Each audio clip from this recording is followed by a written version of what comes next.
This is the story time you've probably been waiting on. 22nd anniversary of my kidnapping. I want to share a little bit of a longer format of me telling my story my way. I've been told in a documentary and in a movie. You can find information on both of those on my profile as well as on my website. Really new here. My name's Kara Robinson Chamberlain. In 2002, when I was 15 years old, I was kidnapped from my friend's front yard by a man I would later find out is a serial killer. And this is my story. The background, the before, what my life looked like, then make sure you go back and watch that. But let's just get right into it. In 2002, I had spent the night with my best friend. We were always together, and we were trying to decide what to do for the day. We wanted to go to the lake, and so we called our friend who lived on the lake. We decided that that's what we were going to do for the day, but my friend wanted to take a shower first.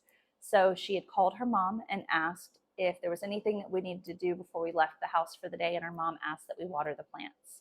I wanted to take a shower. I volunteered to go out and water the plants for her.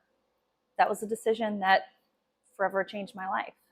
I in my pajama shorts and my t-shirt and started watering the plants. And I noticed a car driving by on the way out of the neighborhood. I noticed the car because I was 15, I was getting ready to get my license, and I was paying attention to cars, trying to decide what kind of car I wanted to drive. So when the car came back into the neighborhood and pulled directly into the driveway, I took note of it. I remembered it because I had just seen it and I had actually paid attention to it, which wasn't always the case in a neighborhood. So there's houses all around. It's broad daylight. I felt safe. In the driveway, a man got out, average looking white male. I estimated he was in his 30s. He was about 5'10", like average height, maybe a little heavier than average, but he didn't look like anyone who set off any alarms for me. He had a binder in his arms and he said, "Hey, I saw you out here. I'm distributing these magazines, these pamphlets, and I would love to leave them for your mom or dad if they're home." And I said, "Well, this is my friend's house." And he said, "Okay, well, what about her parents? Are they home?" And I said, "No, her mom's not home right now." During this whole interchange, he maintained a respectable distance from me.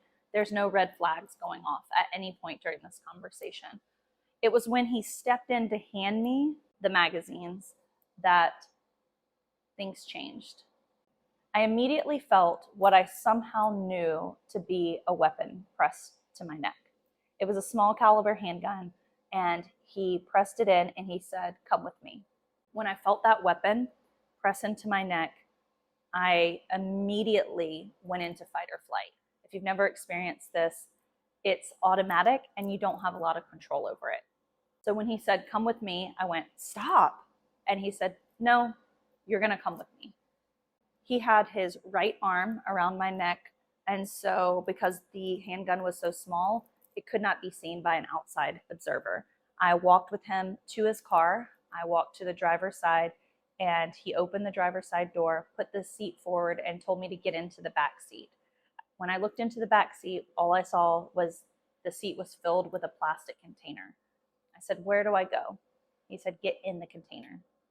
So I did. I got in the container. He loosely put the lid on. He put his seat back, got in the car, shut the door, and drove away. I was lucky. My survival mechanism was to completely dissociate and stay calm. I inherently knew that I was going to survive. I had a gut feeling I'm going to survive. I'm going to escape. And I began praying that I would find an opportunity to do so. But in the meantime, I knew that I needed to gather as much information as I could to identify this person. I didn't care what his plans were because I knew what my plans were. I was going to find a time when his guard was down and I was going to escape. There was no question in my mind. But I had to have information about where I was, who he was, what he was doing so that I could help identify him. My fact-gathering mission began with paying attention to the turns that he was taking, trying to figure out where we were going. When I felt the car get onto the interstate, I knew that I wasn't going to be able to follow that route. And so I began trying to gather any other information I could, from the type of cigarettes he was smoking, the music on the radio, to the serial number on the inside of the bin that I was being held in. He drove for about 15 minutes before he pulled over to the side of the road. at which point he restrained my wrists and put a ball gag in my mouth and then closed the container completely. He drove a few more minutes and he got out of the car, picked up the container, and carried the container with me inside of it a short way before he set it down and drug it over a threshold into his apartment. For the next 18 hours, I was his captive. I was sexually assaulted multiple times. I was told that we were going to watch the news to see if anyone missed me. I was told that he was going to let me go whenever he was done with me. He was going to take me somewhere where I wouldn't know where I was, and he was going to let me go. And it was my decision if I went to the police or not, and if I was always known as the girl who was raped. Regardless of what he told me, I knew that I was going to escape, and I wasn't waiting on him to make the decision to let me go. And that was a decision that saved my life. At one point, when I was with my captor, he put me back into the container so that he could make a phone call. When I was in that container, I started to have an anxiety attack. He came in, he told me that I had to be quiet.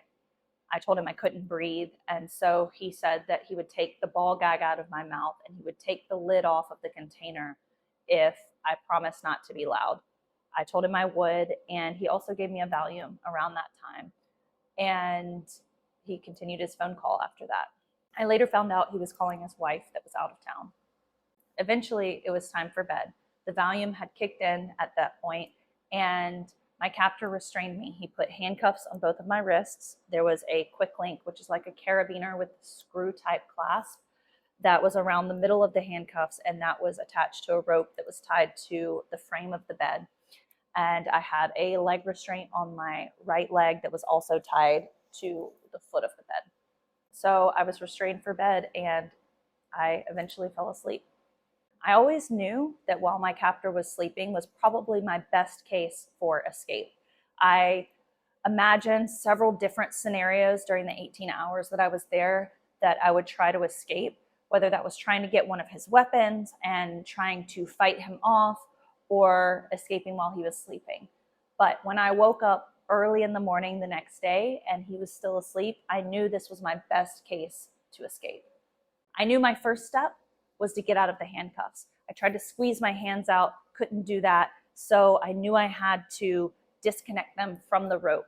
I tried to unscrew the quick link with my fingers, couldn't do that, and used my teeth to unscrew it, slid my hands up out of the quick link, slid my hands down my body to my foot where I was able to disconnect the carabiner that connected the leg restraint, and slid out of bed. My captor remained asleep next to me the entire time. I went to the front door and it was more or less barricaded with just stuff. I moved that as quietly and as quickly as I could, threw the door open and ran. I just knew that while I was running, he was going to wake up, look out the window and see me and shoot me in the back. But I also knew that I was out, and even if that happened, someone would see me, someone would hear what happened, and he would be caught. I ran across the parking lot of the apartment complex straight towards a car. I saw one car driving across the parking lot. I ran out in front of it. I waved it down. There were two men inside. I said, "My name's Kara Robinson. I was kidnapped and I escaped from that apartment." And they said, "What do you want us to do?" I said, "Take me to law enforcement." And they did. When I got to the regional sheriff's department, I ran in, didn't see anyone immediately, but heard a voice say, "Ma'am, excuse me, ma'am, can I help you?" and ran towards the voice. There was an officer sitting there at a computer. I told him, "My name's Kara Robinson. I was kidnapped and I escaped, and this is my story. This is my information." He began taking my information, looking for me in the missing persons report, and eventually he called my mom and had her come to get me. In the meantime, before my mom could get there, an investigator was notified. He responded. He took the handcuffs off of my wrist. At that point, I was able to squeeze one of my hands out. And so he took it off the other wrist and he said, "Do you think that you'd be able to identify the apartment that you came from?" And I said, "I doubt it, but I'm willing to try." So he put me in his car, We drove to the apartment complex. As expected, they all looked the same. I wasn't able to identify the particular apartment. I knew it was a ground floor, left side of the building apartment, but that's about all I knew. While I wasn't able to identify the particular apartment, what I did have was a lot of knowledge I had gathered while I was in his apartment. We saw a man on a golf cart that worked for the apartment complex. We stopped him and I gave him the information that I knew. This is what the man looks like. There's a woman that lives there that has long red hair. I knew that because there was a hairbrush that had long red hair in the apartment. There are a lot of animals in the apartment. These are the animals. This is the car that he drives. And from all of that information, the maintenance man said, yeah, I think I know what apartment that is. The investigator then took me back to the substation where my mom was waiting. I went to the hospital and was getting ready to have a sexual assault exam done. While I was waiting for the exam, an investigator came in with a photo lineup. From the information that I had given them about the apartment, his dentist, his doctor, all of this information that I had gathered while I was in his apartment, they were able to identify my captor. They brought me a photo lineup. I immediately identified him and found out my captor's name was Richard Markabonitz, and he was not in his apartment. He was officially on the run. Law enforcement was searching his apartment during this time, and they found some pretty disturbing information. They found a lockbox in his apartment that contained a lot of materials, but most notably were newspaper clippings about 3 homicides in Virginia in 1996 and 1997. Law enforcement immediately notified the task force for those 3 homicides, and they responded to collect evidence. Meanwhile, they're obviously on the hunt for my captor. They have very little information about where he is, but eventually his sister calls and says that she's supposed to meet him in Florida. They had been tracking his cell phone at the time, triangulating his location and watching him move down I-95 from South Carolina towards Florida. He's supposed to be meeting his sister at a restaurant, so they have a law enforcement officer sitting there waiting to intercept him. He pulls into the restaurant, gets spooked, and goes on the run. There's a short police chase with speeds up to or over 100 miles an hour that ends when law enforcement deploys stop sticks. The car obviously wrecks. They send in a canine to apprehend him, and at that point, he has a weapon in his hand and takes his own life there on the side of the road in Sarasota, Florida. His story more or less ends there, but mine just started. While this is a story that many of you know me for, it's not all of who I am. It's not something that defines me. It is something that shaped my life, but it's not the shape of my life and who I am. I'm a lot more than just the girl who was raped. Following my captor's death, he was positively identified as the person responsible for the homicides of Katie and Kristen Lisk and Sophia Silva in Virginia. I went on to form relationships in law enforcement, which led to a career in law enforcement. I worked for Richland County Sheriff's Department, which was the agency that investigated my case all through high school and college. When I graduated college, I became a fully sworn deputy at Richland County Sheriff's Department. I worked as a school resource officer and then as an investigator investigating sexual assault and child abuse cases, and finally as a victim's advocate up until the birth of my first child. So that's the broad scope of my story.